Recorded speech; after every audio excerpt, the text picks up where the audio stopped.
use of words should always clarify something.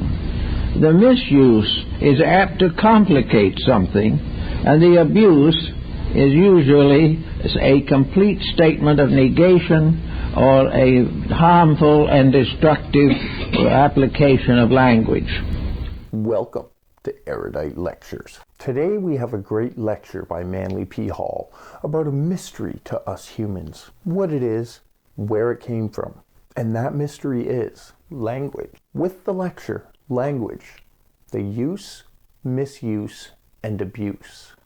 What is language? What are these words that we use? Many people take language for advantage, not even understanding that the words they speak convey no understanding of what they are saying, but merely expressing the words that have a meaning suitable to their feelings, which within language we have attributed to words and phrases we have all come to agree on through the use of culture and a dictionary.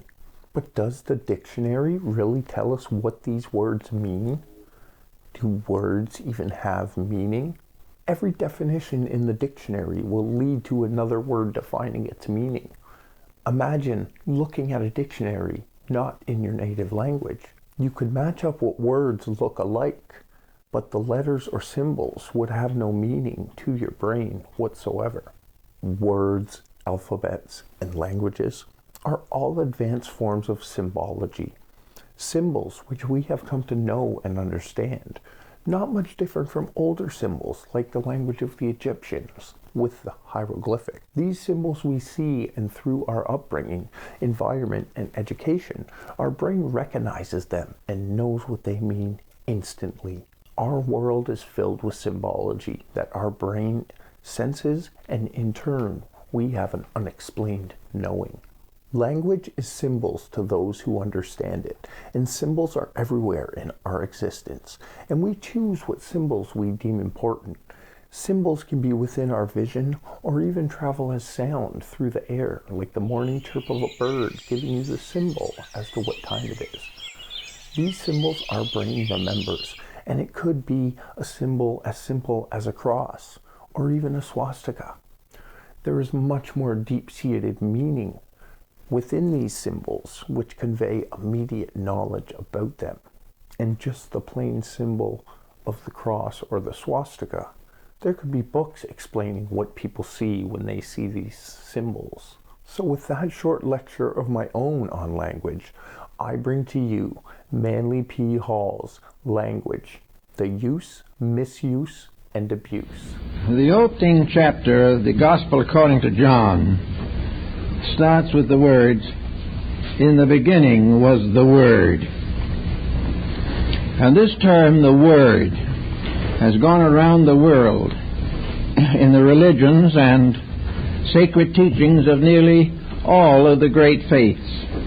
Every religion has a secret or sacred word, usually a synonym for deity, but also representing the divine process, the outbreathing of existence. In this little planet where we live, probably the only creature that is capable of even attempting to understand the mystery of the Word is man. Humanity has the power not only of speech, but of articulating through speech thoughts, ideas, emotions, and all a wide gamut of intellectualisms, emotionalisms, and physical attitudes. Therefore, we should give some thought to the use of language, use of words. And that is probably especially practical at this time, where we are on the verge of a political campaign in which a great many words are going to be used. They're going to be thrown in all directions. And as we study them, we will realize gradually that words are dedicated to three different levels of usage. The first and most important level is the word as truth. The second is the word as hope. And the third is the word as fear. And even in daily living, many of our word terms and our expressions are used to sustain, support, or protect the individual from some attitude or circumstance which he feels is hazardous or detrimental to himself. So we study the problem carefully. We come to the realization that we are dealing with a very important commodity. Words are not just things. Nor Webster, in the development of his dictionary, made the statement that a dictionary is not a book devoted to the meaning of words. It is devoted to the usages of words. Most of the words that we use, we do not understand. Most of the statements we make are not clear, not positive, and if they are both clear and positive, they may still be untrue. Words are very complicated things, and they should be used with caution. The English language had its rise in the 17th century, in which we have the first great flowering of an intellectual way of life, particularly in poetry, sonnets, in soliloquies, and in various texts of sciences. The Shakespearean plays are a magnificent exhibition of the use of words. Words to convey feelings, ideas, thoughts, and attitudes. Words which can be rhymed, which may remain as prose. Words which sing and words that frighten. All kinds of words are used every day. But the wise person will be thoughtful and try to use words with proper meaning. There is the use, there is the misuse, and there is the abuse. And the use of words should always clarify something. The misuse is apt to complicate something, and the abuse is usually a complete statement of negation or a harmful and destructive application of language. So we start with the beginning, the words as useful, the words as means of communication, the use of words. Now we have to study and realize, to begin with, that there are two levels upon which a human being attempts to function. These are more or less outlined in the concepts of science and the various forms of special research projects. The first problem that we have to face is that words do not actually give you the full meaning of the sounds that you make. They can give meaning, they can give false meaning, they can deny meaning, but very few words can convey the real meaning of themselves.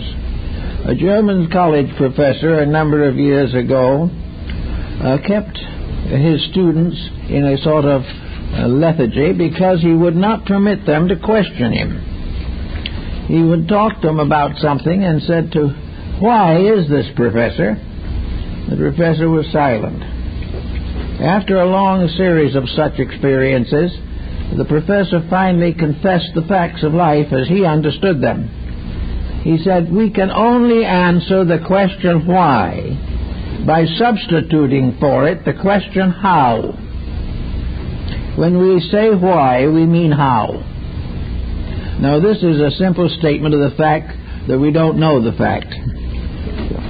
It is a clear indication that the why is unanswerable, or at least is so dim and obscure that it cannot be applied to any definite situation. We cannot say why with certainty. We do not know why the sun rises, but we know how it rises according to mechanics and astronomical calculations. We do not know why certain things happen, but we know how they happen. We do not know why man was created, but we know how he was created to a degree, so that the use of the word why has been almost abandoned in higher intellectualism because of the simple fact that the individual ultimately has to face his own ignorance. And to answer the question that is asked by why would require a knowledge beyond that possessed by the average human being. So we are confronted with the fact that we must deal with secondary facts. Primary fact remains elusive and beyond our comprehension. So we actually are constantly using language with certain defeatism inevitable. In order to speak a language correctly, we have to do what some of our earlier ancestors did, and that is make a life discipline out of language. In other words, if you use words, then you must consider them part of a science that must be conquered by itself. If you wish to be a grammarian correctly, you have to make words a matter of serious consideration. You cannot just open your mouth and let anything come out that feels like appearing at the moment. It has to be disciplined. To make words consistent or meaningful, they must be disciplined. A superficial statement has very little basic authority and very little probability of complete fulfillment. So we start with the question now as to why we cannot ask the question, why? And that is because of the absence of knowledge of first cause. Behind the little world we live in at the moment is a vast purpose. We feel sometimes that we are touching the hem of that purpose. We believe that that purpose can be approached. But in sober substance, all such speculation is lacking in final formality. We cannot answer the question of why the universe was created, or why God in infinite wisdom created the capacity for evil. We don't know, as to one theologian asked, how it happened that when God created paradise, he also made the snake. Now, did he or didn't he? And then we come to the why again, and we don't know the answer.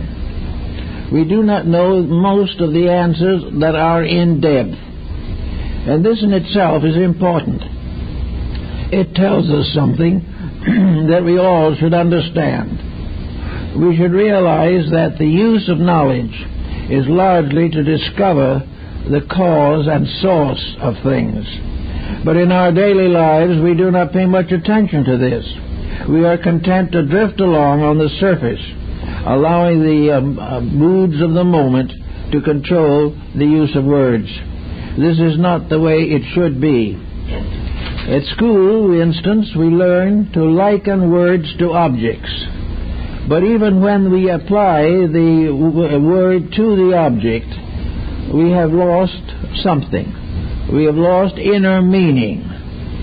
We call things by the name. We say this is a carrot, and we therefore get a good mark on our examination paper. But what is a carrot? Neither the student nor the teacher knows, actually.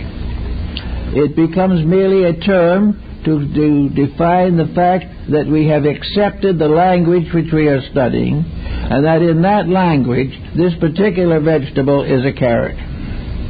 But this does not tell us a thing about the carrot. It only divides it from some other vegetable. Why it is divided, how it is divided, what the life means, we do not know. But from the very earliest time, human beings attempted to find ways of learning the true meaning of the things which they classified. And in the old hieroglyphic languages, they aided themselves by making pictures of the object. Pictures would be carved in stone, or pressed into clay, or written on paper or parchment. They made likenesses of the thing they were trying to discover or decide. And in this way they had a little more dimension than we get from words, because we add picture or likeness, and this becomes a very valuable factor. But all the way along, particularly in the modern world, words have to be carefully considered and weighed. They can be the cause of war. They can result in riots. They can bring down the stock exchange in a bad catastrophe. They can do all kinds of things to us that we do not appreciate or understand. And just as we are not permitted by law to injure other persons physically, we must sometimes realize that we can more profoundly influence and injure them verbally. Words are powerful things. The ancients had the magic of words. They used mantras, spells, incantations, by means of which they could produce various magical effects. Words in prayer are used by most religions as a means of invoking the presence of deity or placing the mind in a mood of receptivity to truth. Words have always been very powerful things. They were powerful before they could be written. And in the writing down of words, we again produced certain misstatements which we have had very great difficulty in trying to correct. But for all intents and purposes, at the moment at least, we are working with a verbalization that can change the course of history. Every single word that we use can be of profound influence upon our future or bring back material from the past which were best forgotten. To use words, then, we must use them correctly. Up to about 100 years ago, in the public school system of most civilized countries, language was a very basic subject. We did not simply grow up and become able to speak languages because of environment and circumstance. The English language is a very important language, but it is one that is seldom studied scientifically and philosophically for the purpose of knowing the true strength, meaning, and power of word sound. The Oriental peoples have realized that every letter of the alphabet and all combinations of letters are magical patterns, magical forms. They even go further than this. In Indian philosophy, each letter of the alphabet is a living deity. And out of the combinations of these deities, sounds are produced. The vocal cords are a kind of vina, by means of which the individual can make a melody of his thoughts, emotions, attitudes, and beliefs. But words are alive. They are powerful. The esotericists of Europe, such as the Rosicrucians and those schools, held that words were so powerful that once spoken they never die. That a word goes on as a rate of vibration forever. And that from the lyrics must ultimately be born a new form of generation, by which propagation will be by the spoken word. This is found in the writings of the old alchemists and others, who realized that the vocal cords were the positive pole of the generative system, and that the vocal cords would actually come in due time to be the source of all eternal life. All lives that have a continuance, either in time or space, are produced by vibration, and vibration is man's instrument of creation. We don't realize this now, and probably won't for a long time. But the fact remains that if we say a word, that this is a sound that is a part of life. It becomes an eternal part, just as much as a germ or a cell or any other minute unit of life goes on, even though its echo dies out. So we know that if they say a word that is destructive, that it adds to the burden of the world's misery. All these different things, like different types of human error, accumulate. We find that temper builds up.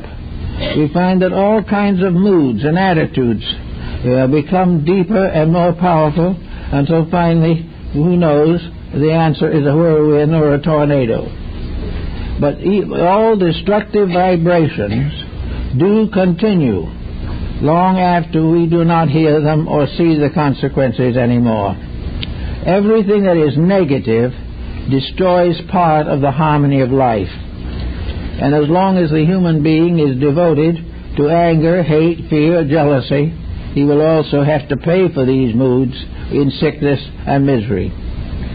Therefore, in using words, we should be very careful to use only the ones, and you use them properly, that will most likely produce concord, harmony, amity, and relationship. In this particular case, I think in the words we can say that use of a word is to convey meaning as far as is possible. The word is used to say something that is, to us at least, true. It might not be true to another person, but if it comes from the true course of our own integrity, then the word is properly used. In conversation, there is no need to constantly consider these techniques, but there is an over problem which is usually solved by outside circumstances. By religion, for example, the individual is induced not to use destructive words. He is not permitted in his religion to nurse hatreds, nurse jealousies, or think or speak ill of other people. This being true, the words themselves are tempered and become less powerful for a destructive end. Also, the use of good words accumulates. The kind word never dies. The gentle word never dies. The creative, the helpful, the hopeful words, these live on. They go not only to the person to whom they address them, but they are rates of vibration. A word is something that man can create, but which does not die after it is once created. Therefore, words, like thoughts and emotions, are immortal.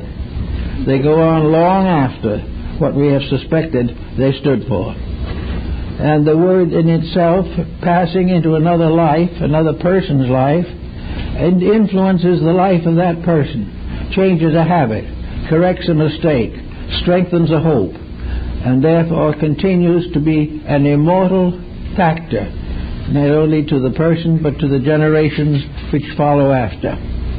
Also, therefore, the misuse of words is a very serious mistake. Now, a misuse can come from ignorance, which the individual cannot help because he is not well enough informed.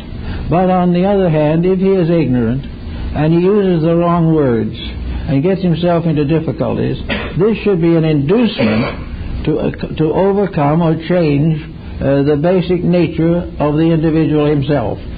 Usually, negatively used words in good-natured people represents a type of ignorance. It represents the fact that the individual does not think carefully or does not actually know the correct approach to a verbalization of something that they hold as important. But it is definitely part of life that any individual who can speak, anyone who can use words, must be able to understand words and must recognize basic meanings and use these basic meanings whenever possible. Not long ago, a couple of professors got together to have a very hot and contested argument between two schools of philosophy. And instead of starting out browbeating each other, each one said to the other, before we start this discussion, what is going to be the keynote? What is going to be the basis of our discussion? Are we going to follow Immanuel Kant primarily, or are we going to follow Leibniz? What type of philosophy is to provide us with the terms we are both going to use? If one speaks as Kant and the other speaks as Leibniz, the argument is inevitable and the consequences are uncertain. Someone will not understand, and the other one will probably misunderstand. So first decide the words you're going to use before you start using them. Do not speak in a way that the person you address cannot hope to understand your meaning, or has a meaning so different from yours that the facts cannot be disseminated. Try to find a common ground of language. The common ground of language, as the Pythagoreans noted, is the simplest possible approach. All affectation in words leads to obscuration. The more difficult the words, the more learned they sound, the less they impart in terms of value. Pythagoras suggested definitely that the best way to correct the difficulties of language was to keep quiet. And he advised this so firmly that he practiced 5 years of silence himself and required the same action on the part of his disciples. If an individual doesn't speak at all for 5 years, he's going to make a series of discoveries. And much later, several hundred years later, Apollonius of Tyana became a Pythagorean long after Pythagoras had departed. But he decided also to take the 5-year silence in order to test his own inner resources. He also found out, as they do in India, that silence is an answer in many ways. First of all, the individual does not make a very serious mistake by not passing judgment. He also does not get himself into too involved a situation in conflicts of ideas, and he is inclined also to allow the person to solve his own problems, which most of us are slow to allow. We like to, when a person brings a problem to us, our first thought is to solve it for him. We will solve it the way we would want it to be solved. It might have nothing to do with what he needs, but it would be satisfying to ourselves to know that we have dominated him, over-influenced him, and made him agree with us. As a consequence of being silent for 5 years, we escape all such responsibility. On several occasions, Pythagoras used silence as a means of sound. He used it as a kind of music, as mysterious silence here and there in conversation, words left out but implied only, so that the listener was able to decide for himself what the real meaning was, rather than allow the master to force a meaning upon him. Following this same habit, Apollonius, on several occasions, made tremendous contributions to the improvement of society without speaking. On 2 occasions, he stopped a riot without opening his mouth. His mere presence and the dignity of his silence stopped the riot, whereas had he taken sides, it might have continued for hours and days and had many terrible consequences. Silence is often the best answer to questions that are highly controversial. If they are highly controversial, it is obvious that there will not be a common agreement. It is also possible and obvious that if the individual is forced to agree against his will by the weight of argument alone, which does not, however, actually convince him or convert him, then he will continue the same mind and will fight out the situation at a later period. There is no need for this type of thing. Now, in our daily life, we also should censor our words. Today, we are confronted with a tremendous array of bad taste in connection with words. Entertainment is loaded with words, thoughts, and attitudes now made vocal, which are against the better taste and judgment of mankind. We also know that the various plays have moral and psychological influence which is unworthy and unreasonable. Therefore, the answer is one way is to keep your mouth shut, and the other way to close your eyes. With those two objectives attained, the individual is then able to think for himself. The problem of rescuing the mind from exposure to ulterior motives and propaganda is a very real and serious problem today. Most of the difficulties that are confronting 2/3 of the world are due to words, badly chosen, backed by force, motivated by jealousies and greed, and with no values in the basic purposes of life. The Neoplatonists of Alexandria used the concept of words to be a sacred procedure, that any word that is spoken must come from the soul. If it does not arise in the soul and bring the mind into order, then it cannot be safely communicated to the outside world. All of the way along, the individual must put a bridle on his own tongue and must use words to be of value to society and to himself. Nearly everyone gets into trouble with words. Homes are broken by them. Arguments split families wide apart. They also divide nations, continents. Everything you can think of will come into verbal conflict over words. These words are used often to support physical force or to cause it. Actually, most of the troubles of mankind are due to too much talk and too many arguments, which are totally unnecessary. Many creatures do not speak. They do not need to, because habit and instinct and a kind of psychic overtone gives them the communication they need. With man, however, the problem of speech remains to the bitter end a matter of great concern to all human beings.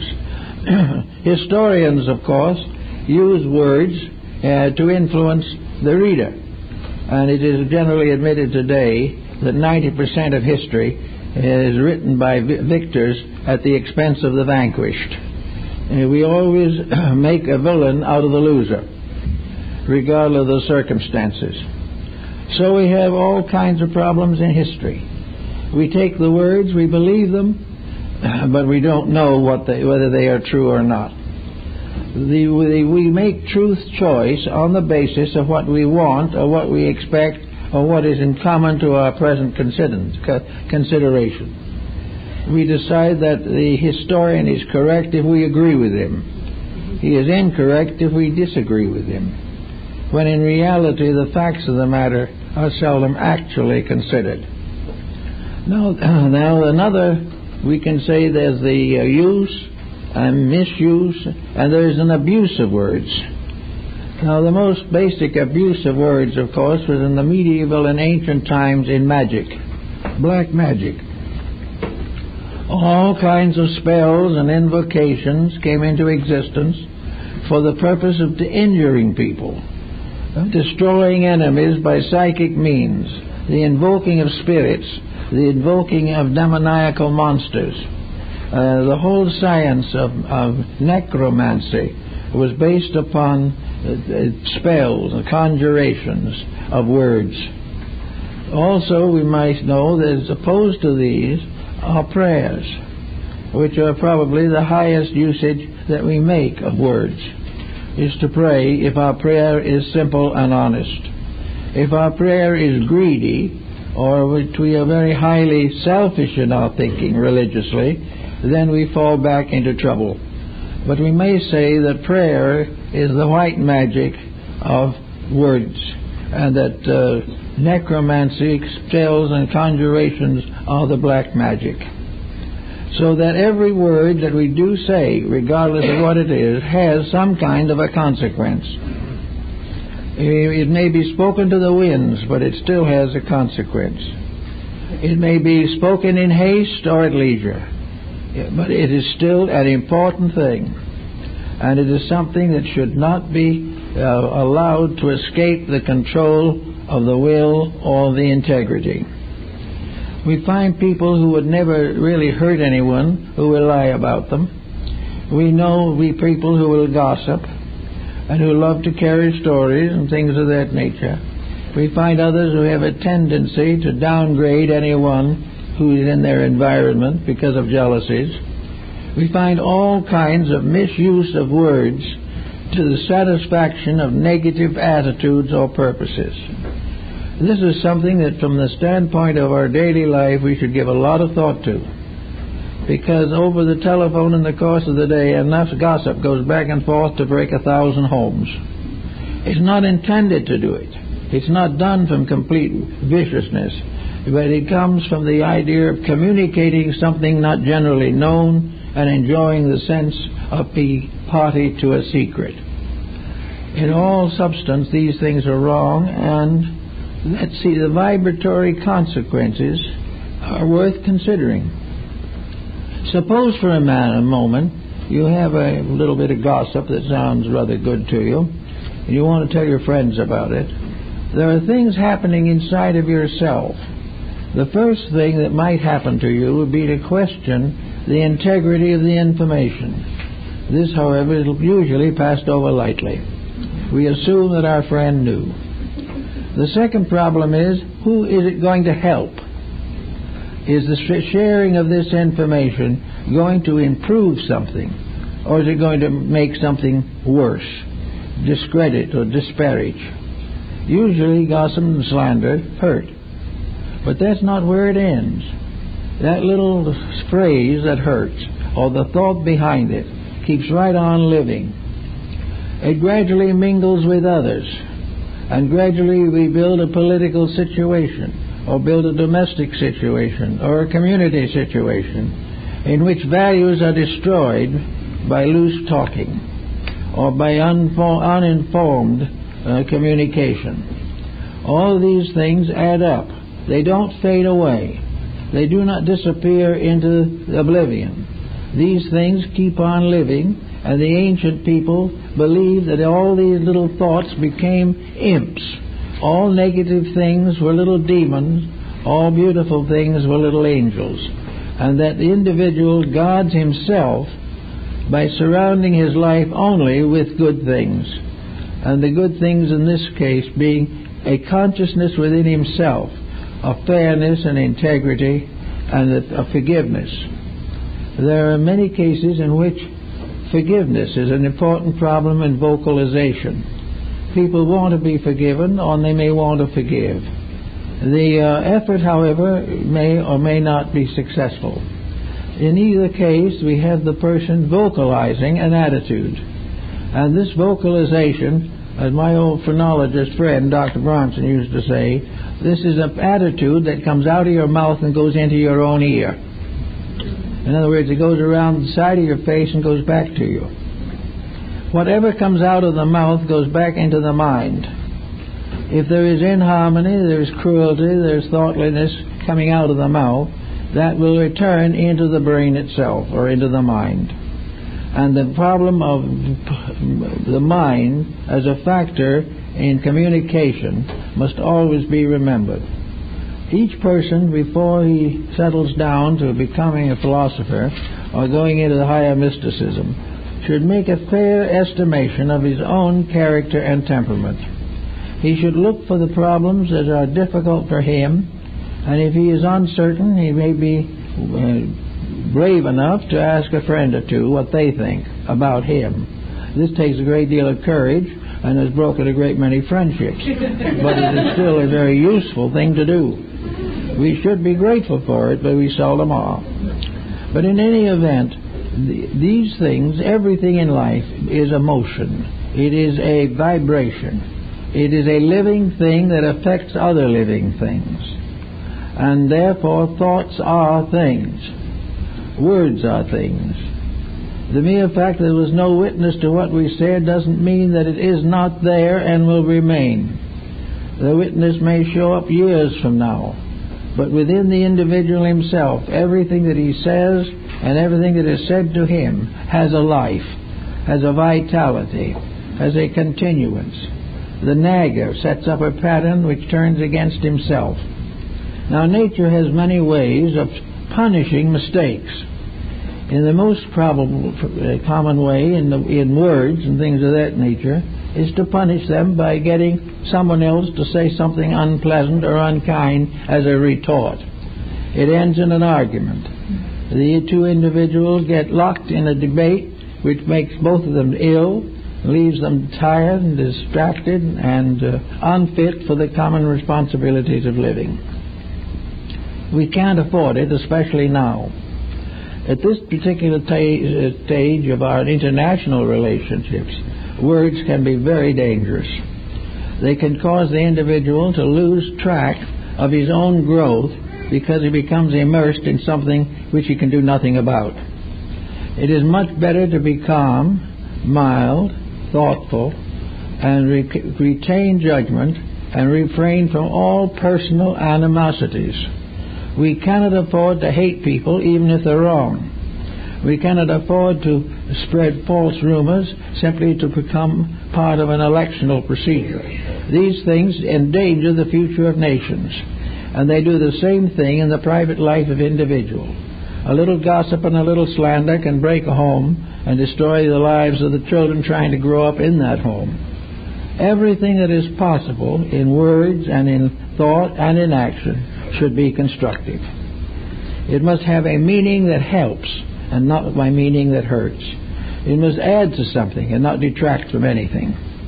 It should add to a better way of living. Therefore, we have another interesting division. The Greeks said that man speaks in prose, but the gods speak in verse. Most of the scriptural bookings of the world were originally in the form of poetry. The sagas and Eddas, the Upanishads, all the different sacred books were done originally in verse. Most of the Old Testament was at one time in verse. Verse was the language of the gods because it was rhythmic, harmonic, and beautiful. And it went along with a certain cadence within itself. It continued to appeal, and good poetry still is a marvelous civilizing force. So the gods spoke only in hexameter verse. Prose was the language of mortals. And as the immortality in us comes out, our prose becomes poetic. And therefore we have all kinds of minor poets who have never ascended to the great epic level, but who still have begun to find the charm and joy of saying things beautifully, and saying them in a nice and gentle manner.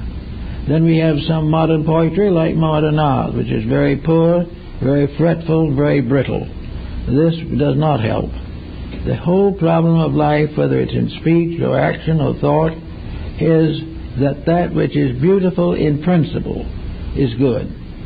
This means that it's beauty in the substance of itself, not in its appearance. But that which is beautiful means that which is ideal, idealistic, that which is harmonic, that which is reconciling of differences. All of these things become the burden and opportunity of the peacemaker, who is entirely and certainly rewarded for it. Blessed is the peacemaker. So we have in language all these things to think about. Our children today are not taught basic language. They are taught the names of things and believe if they have the name that they know the thing. So if someone's asked them what is a carrot, they are apt to say a vegetable and get the correct marking. But they don't know what a character is or a carrot or anything else. They do not understand, but they consider the subject closed by the name. And the same is true in many different developments of life. We give names to things, answer them according to their names, and consider that enough. This is one of the points that was made by Comenius and Holbeck in connection with education. The problem of finding out the name of things in terms of meaning. And the way to gain meaning is to recognize the basic vitality of the subject under discussion. Hartlib made a point of this, and so did Comenius. In other words, you have to be able to feel the facts of a thing, not merely listen to it by dictionary. You have to participate in the experience of something in order to know it. And that was why such an emphasis was placed upon preschool education. The problem is very certain that the faculties of true understanding have to be developed before schooling comes, or the schooling will be very largely rejected. We will finally end up with the individual memorizing the words and knowing nothing about the substance. So the person has to learn to recognize substance first. And the first substances of life are not learned in school, but in the preschool period of childhood, in which association with other adults or with others of its own age group these result in certain basic experiences of like and dislike, of acceptance and rejection. These things we gradually learn intuitively. Then when education comes, we give meaning to words. Otherwise we give no meaning. And we just keep on using words without giving them any substance, essence, or vitality. Students working with the various systems of thought today also will find a study of words very rewarding in connection with beliefs. We have probably 30 or 40 systems of religious philosophy in the world that are of some interest and importance. In almost all of these systems, there is a vocabulary. They have names for things. They have names for deity. They talk about the 72 names of God. All these things. But the real study of language and words gives us the full sense of this. In other words, these are not separate beings. These are separate language names for the same being. Instead, therefore, of having a group of pagans and heathens, we have divided from each other only by word for name. That the person who worships Brahma is the same person who worships some other deity under another name. But it is actually the same God. And the realization that this could in itself alone, through a study of language, practically end all sectarian differences of belief. Because the quality of the beliefs are the same, but the names are different. And as long as we know them by their names only, and do not know their qualities, we are unable to cope with the situation. So everywhere meaning reconciles words, whereas ignorance keeps these words separated, creates civil wars over words, where there is no need for it at all. Now, in our modern life, we have another kind of problem that seems to be coming up, and that is the basing of language.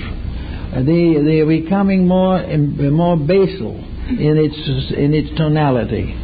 We have gone downward into what we might term basic English, but which is really very largely the lowest possible use of words. We use, therefore, profanity and many things of this nature, which become common usage, without realizing that all of these things are just as dangerous to our system as marijuana and cocaine. The destruction of the overtones of a language can be a great disaster to the human being. It can subjugate that human being to a level of life very much below that for which it was originally intended. It is necessary, therefore, to correct much of the problem of life through a better understanding of language. We have it here now more than we did have, because in this country, for instance, we are bringing in peoples of many different nations and races. We are creating a highly polyglot civilization, and these civilizations will remain more or less separated for several generations because of their ancestral backgrounds and because of their particular religious levels of language, the identities which they share together. It will be much more easy or much more easily adapted to modern Western ways. We have to find answers to things that separate, and ignorance of the meaning of words is one of the great separating factors in civilization today. So we have to go after all such terms and also other terms. What is liberty? What is freedom? These are words that are bantered about. And yet what is freedom? Freedom cannot be merely the right to do as you please. Freedom cannot be every individual living his own life in a civilized society. There has to be some understanding of the word freedom, what it really means. And of course, in the last analysis, it really means the right of the individual to be right. It is his possibility to be what he should be, and which he never or very seldom actually is what he should be.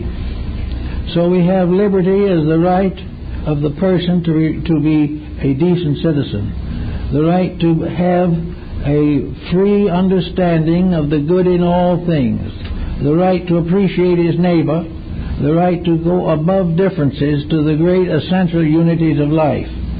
If these things are not appreciated, then the words have failed to carry their message. So we have all over today all kinds of cliques and clans and sects. We have anarchists and activists all fighting really over the same thing, all actually missing the point. They're missing the real point of the whole thing being that truth makes peace, error makes war. If the individual understands the facts of his own faith correctly, he will discover that the faiths of all others. But if he becomes merely a bigot of his own, and intolerant of all that he does not believe to be true, then when he attacks the other person's belief, he is only attacking his own belief under a different name. All of these things come out in the study. Now we have new words all the time. Words usually are increased by various specialists and special phases of life. As various arts and sciences have become increasingly complicated, new words are continuously invented. Some of these inventions are trivial, some of them are really of no significance whatever, but gradually a language builds up to immense proportions. And as it grows greater and greater, it has a tendency to separate the various strata of civilization. By the time we add 10 or 20,000 highly specialized words to our vocabulary, we have lost contact with millions of human beings to whom these terms will never be familiar and will never be generally useful. It is therefore very important that we divide language as the Egyptians did. The Egyptians had two kinds of language. They had the language of the marketplace and they had the language of the temple. The sacerdotal languages were not communicated to the public. You couldn't buy and sell apples with the sacerdotal languages. They had their own argot sufficient to the needs of commerce. But those higher terms of language were reserved for meaning that was exalted and was not going to be degraded by being tossed down to a group of persons who would never understand them. So that the languages are of two types. There is a language suitable to the physicist. There is a language that has a special meaning for the physician. There is a language that is particularly necessary in the courts of law. There are languages in laboratories and in research groups and in all kinds of trades and professions. But beside these, there has to be the common language. And that common language is simply the common usage of words for the purposes of living and the purposes of communication. We cannot communicate with specialists except in their own terms. And gradually they restrict their own interpretations until they subdivide into infinite numbers of groups. Yet behind it all, under it all, is the common language that we have to use for the needs of life. We have to say, I'm hungry, I'm tired. We have to say, I am old, I am young. And we have to use a whole world of common usage which should be kept as it is, primary and just. And no specialized language should contradict the general voice of the world. The specialized languages are for certain purposes, but no specialized language should be substituted for the basic language of our daily needs. Thus we may say that the place where the physicist and the homemaker meet will be in this common language. The common language of love, of friendship, of kindness, the common language of helpfulness, sympathy, remembrance. These things belong equally to all levels and constitute together with the statement of needs, purposes, and basic ideals, the basic convictions of mankind. This is one of the reasons why we have trouble today between science and religion. We try to use scientific language to explain religion, and it won't work. We try to use religious languages to explain science, won't work. Each has its own level but both meet in one common problem: home, life, children, and the faiths that are involved all come back finally to the love of truth, the love of God, the love of service, or the service of mankind, the dedication of a life or a skill to the greater good of the greater number. Well, these things are in common. They do not go into the laboratory, they are not seen through a telescope, but they are the basic factors of life.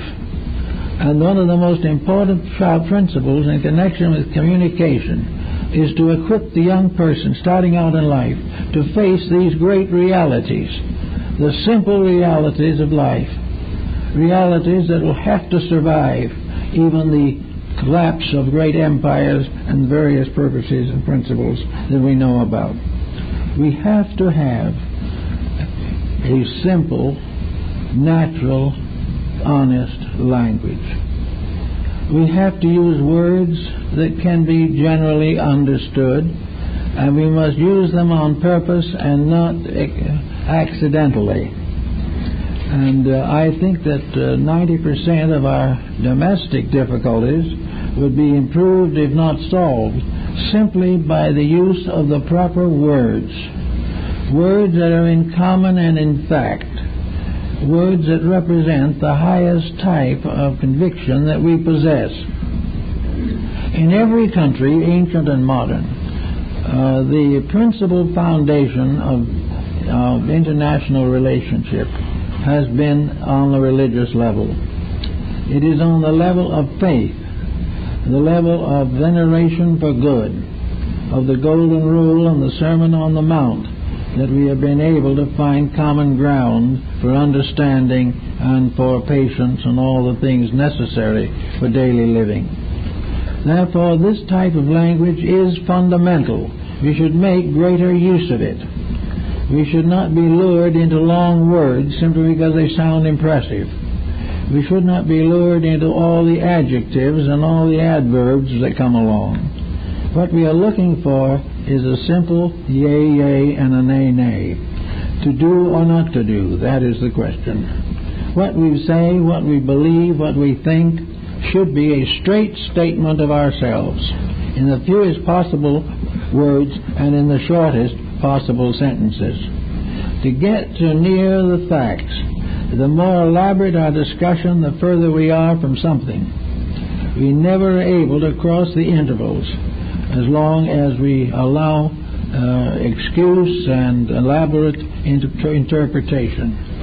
In the old days, many people were very unhappy over the churches. Many of the old churches were very much given to lengthy sermons. When the pews were solid wood without cushions, and most of them didn't even have a back, and the beagle was watching constantly, it was not easy to listen for 2.5 hours to a rather dry sermon by an uninspired preacher. It was just more than most people could endure. We've gradually gotten it down now to about a 15-minute sermon.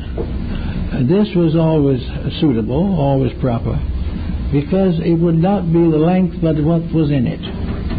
A message that all one would understand could be given in 15 minutes.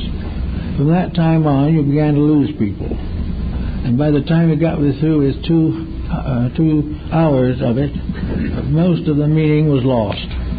And the minister himself didn't know what he was saying. These differences are being changed. But now we have 15-minute sermons. But unfortunately, they're not too vital either. Something is happening.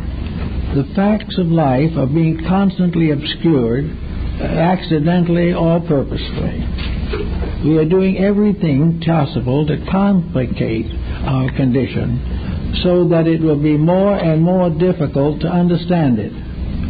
The danger being that if we understand it, we know we were wrong. If we understand it thoroughly, we wouldn't do it. But not understanding it thoroughly, we do it enthusiastically. We have forgotten that our ignorance is carefully concealed under an elaborate intellectualism that has nothing to do with common sense or with the realities of life. We are failing not in the fact that we're not getting that spaceship off the ground right at the moment due to combustion problems. We are not in trouble from those kind of causes. We are in trouble because on Earth here we are not able to face facts. We have talked ourselves out of reality. We have made a complicated pattern with marvelous vocabulary, with new uses of old words and old meanings of new words. We've done everything possible to obscure the simple fact that we're in trouble. We know that the world is in trouble, but we can't face it that way. We can't do it as some Middle European family would have done it 200 years ago, simply admit we were in trouble. Now there are all kinds of complications. There are promises, there are hopes, there are new projects, but it all sums up to a mass of words. And the mere mass of words cannot obscure the problem that we're in deep trouble. And this trouble is being intellectualized, dramatized, and vocalized so that we won't recognize it. But it's there just the same. And it's going to be there till we do something about it. So words will never do it. The thing that will have to be done is certain simple processes will have to be transformed from vocalisms and verbalisms to simple acts of doing it now, to do the things that are necessary. A few words, well spoken, will take care of the situation. We have too much to say because by doing it that way we can conceal so little that we know. And if you talk loud and fast, people will suspect us of intelligence. When in reality, that is the proof that we are not thinking.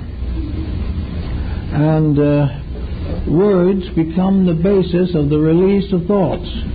But only a thinker can have words to say that are worth anything. So the individual must grow up inside of himself before his words are important. We have had in the course of time a great many people come in asking help and so on. And in many cases the problem is simplified to one very pointed point. Namely, that people have taken advice from other people. And these other people didn't know what they were talking about. And yet they had the sense of authority, the power of authority, and perhaps the legal power of authority. But they were wrong. Trying to follow them, people got into further trouble. Actually, freedom under a democratic system is, as I said before, the right to be right. It is the possibility of the individual having the right and privilege to do his own thinking. And in thinking, to prepare his own concept of life. And in preparing his own concept of life, gaining a point of view which enriches his words. If he knows what he's talking about, his words are important. If he doesn't, no matter how pretty they are, he's getting nowhere. So the individual, to use words properly, must also put himself in order.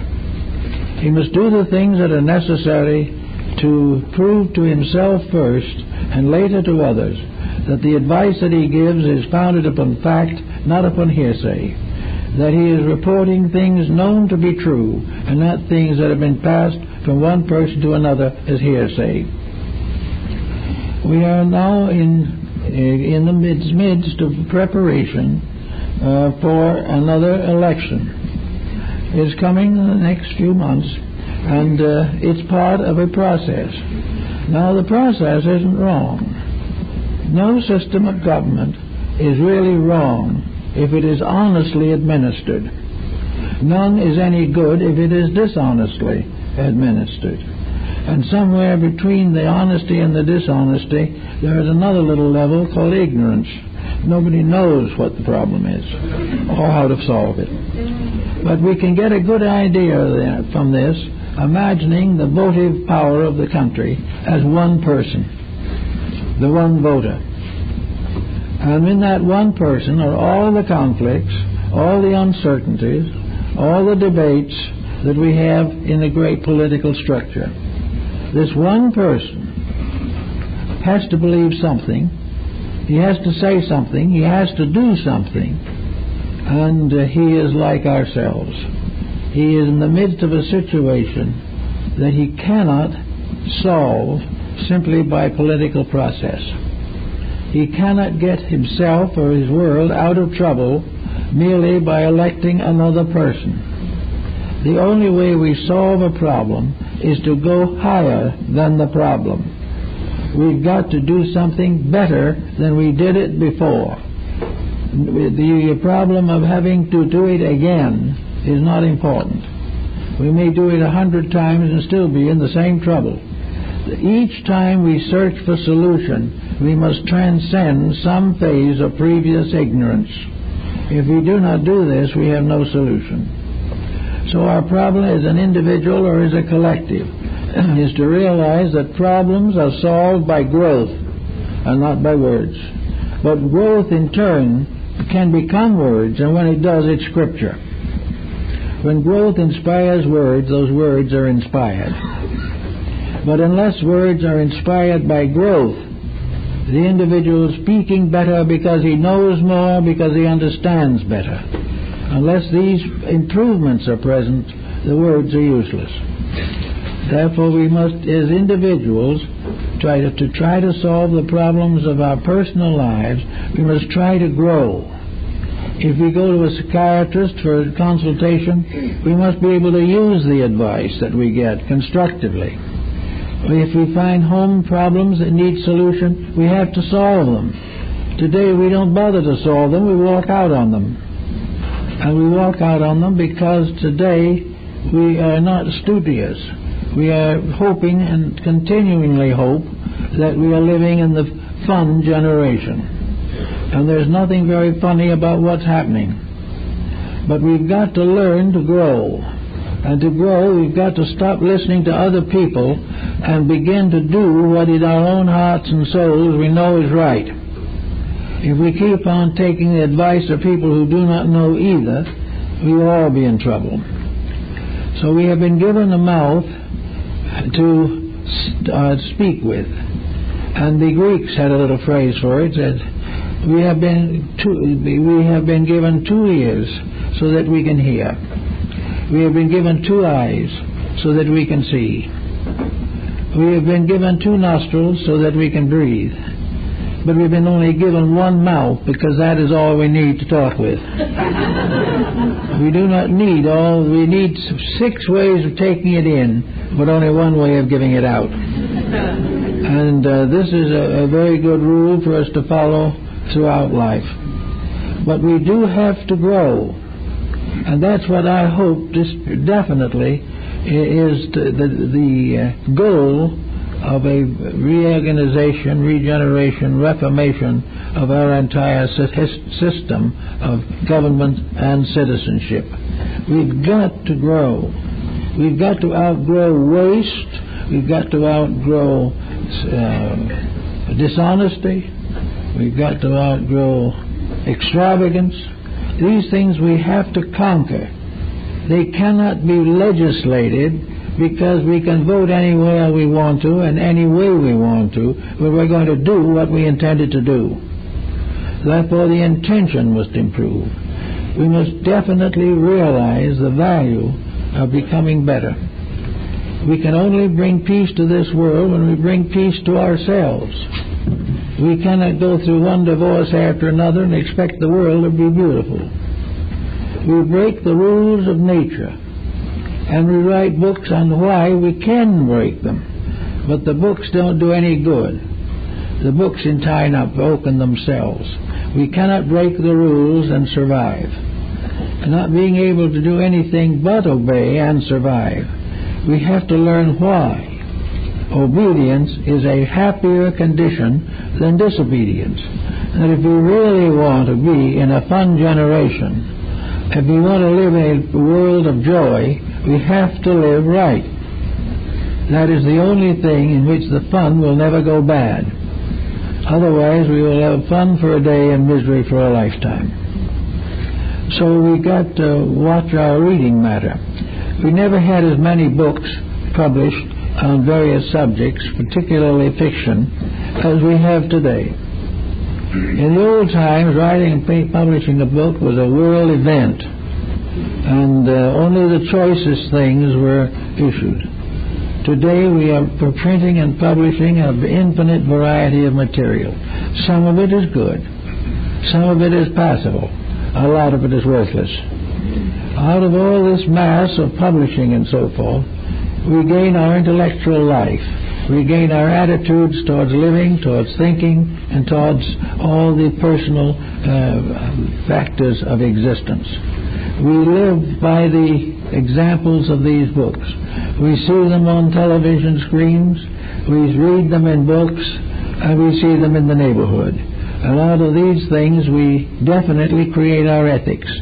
But what most of us do not notice when we see these things is the results.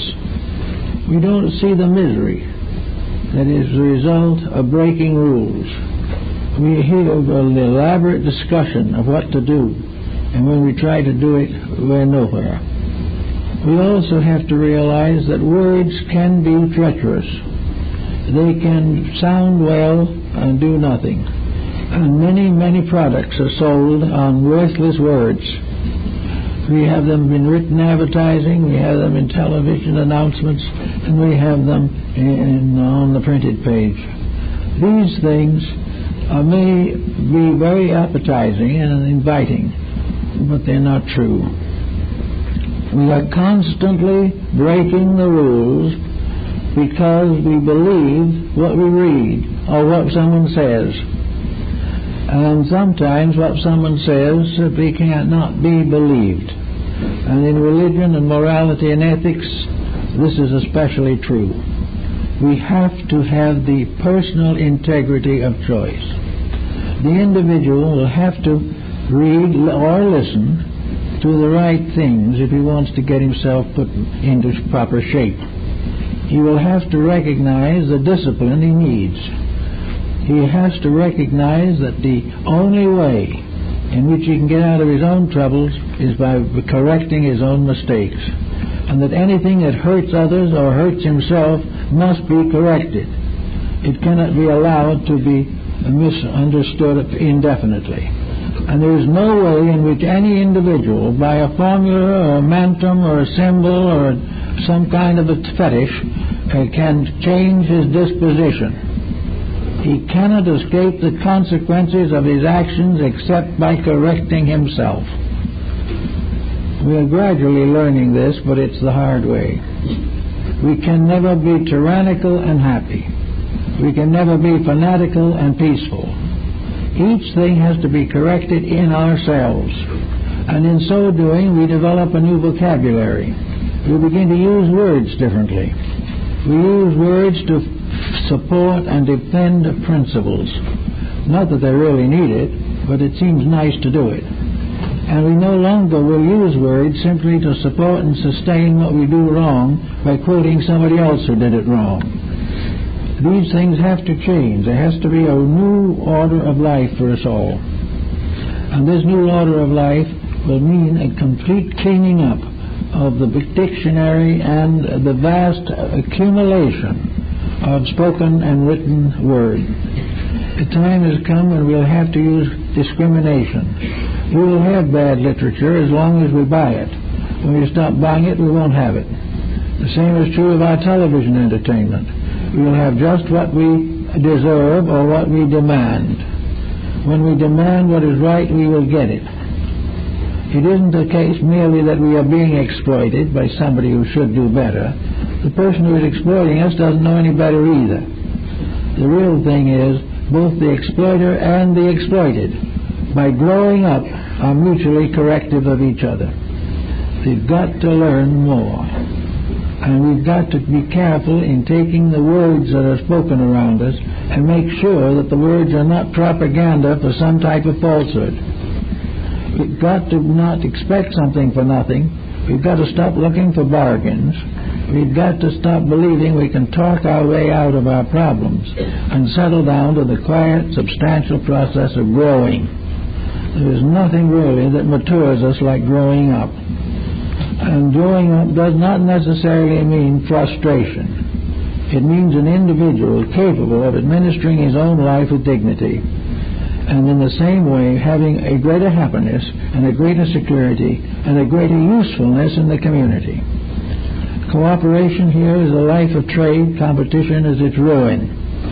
We are still trying to compete our way to world supremacy, and we'll probably ultimately keep on trying until we exhaust our resources and exhaust our capacities to make mistakes. We have a good capacity for that, however, and it will take a little while before we wear it out. But in the meantime, words can be used to express our convictions. The more people who use words constructively, idealistically, and progressively, the better civilization will be, because many people listen largely to others for advice, and if the advisor is right, everyone will benefit. If the advisor is wrong, no one will benefit.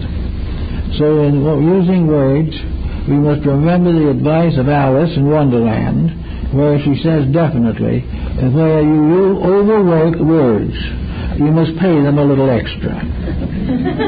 We owe quite a little some of the words that we have actually failed to pay for over the period of ages. Let us learn to know that it costs money to talk, and that therefore it costs money to listen. Therefore, again, so that always, the more responsible we become, the more grateful we will become, and more indebted we will become to those who have helped us to grow. If we can settle down to a nice, quiet program of growing up, we will have a pleasant language with nice ABCs, and we'll have very much less to worry about. And the worry by itself won't do a bit of good. But if we watch and listen, we will find that the printed word will help in many ways.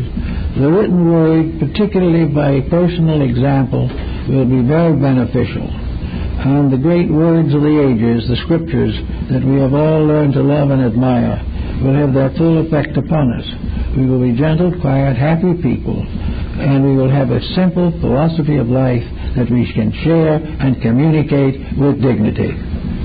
Well, that's it, folks.